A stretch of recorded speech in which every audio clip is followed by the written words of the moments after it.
Hello guys and welcome to this tutorial. What is the use of fire crystal on Whiteout Survival? In Whiteout Survival, fire crystals are a very important resource, especially in the later stages of the game. So here's a breakdown of their primary uses. Late game upgrades. Once your furnace reaches level 30, fire crystals become essential for upgrading your buildings beyond that point.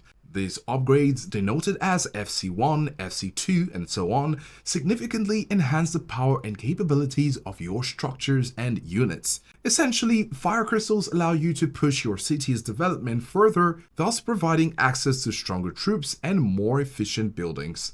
Second, enhancing buildings and troops. Fire crystals are used to boost the strength of your military forces and effectiveness of your buildings. This leads to improved performance in both defense and offense. Now, here are key points to remember. Fire crystals become very important at the end of the game stages. It is wise to save fire crystals as they become harder to obtain later in the game. Upgrades done with fire crystals are mostly irreversible.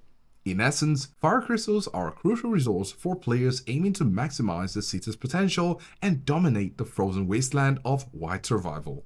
If you found this insightful, do give us a like and subscribe for more videos, and thanks for watching.